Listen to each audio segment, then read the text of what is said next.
Bonjour, voici la correction de l'exercice 24, page 254. Alors, dans cet exercice, on vous demande de montrer l'expression de la vitesse de l'électron lorsqu'il atteint la plaque B. Alors, déjà, il faut bien lire l'énoncé. Dans l'énoncé, on vous dit que l'électron a une vitesse initiale négligeable. Donc, l'électron part du point O, ici, là, et donc sans vitesse. Ensuite, on vous dit qu'on néglige le poids de l'électron devant la force électrique. Et on vous demande de résoudre cet exercice avec le théorème de l'énergie cinétique.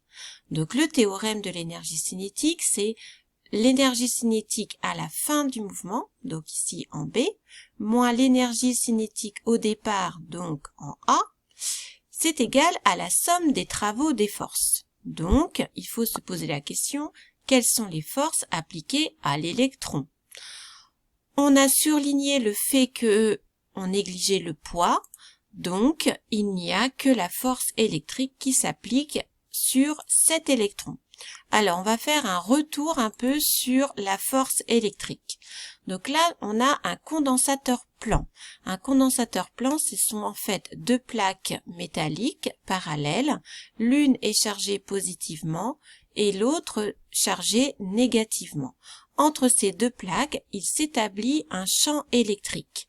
Et il faut retenir que le champ électrique fuit toujours les charges positives. Donc si j'avais à le dessiner, eh bien, je représente le vecteur champ électrique E. Dans ce sens, donc, il fuit les charges positives pour se diriger vers les charges négatives.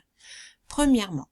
Ensuite, la force électrique. Vous avez vu en première que la force électrique, F, est égale à Q fois E, en vecteur.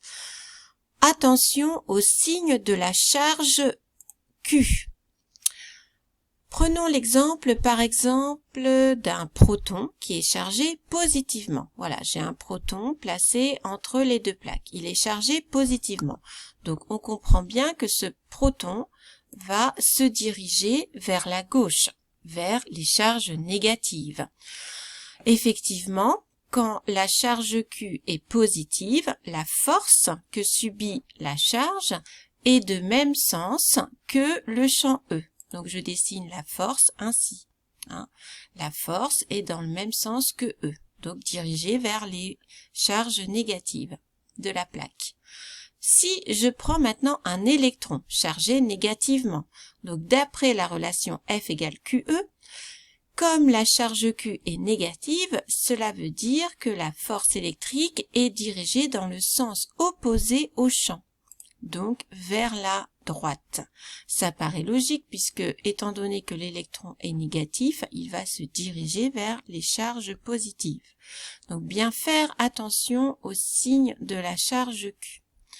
Donc nous avons cet électron, revenons à l'exercice maintenant, nous avons cet électron entre les deux plaques A et B. Donc on voit sur le schéma que le champ est dirigé vers la plaque A. Ça veut donc dire que la plaque B a des charges positives et la plaque A a des charges négatives. Et l'électron, lui étant négatif, il va donc être attiré vers la plaque B. Voilà, comme on vient de le voir. Donc, revenons au théorème de l'énergie cinétique. L'énergie cinétique à la fin moins l'énergie cinétique au départ est égale à la somme des travaux des forces. On a vu qu'il n'y avait que la force électrique. On néglige le poids, donc cette variation d'énergie cinétique est égale au travail de la force électrique.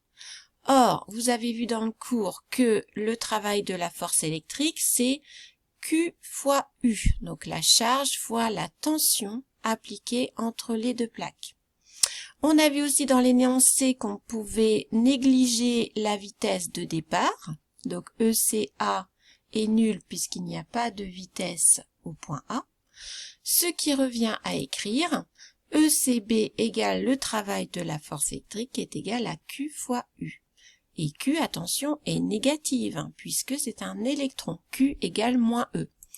Voilà, en remplaçant par les relations, l'énergie cinétique, c'est 1/2 de mV au carré. Q fois U vient moins E fois U. On isole donc V au carré et on obtient donc la relation du livre. Hein, et U sera négatif. Donc c'est pour ça qu'on aura bien un V carré positif. Voilà ce qu'il fallait démontrer.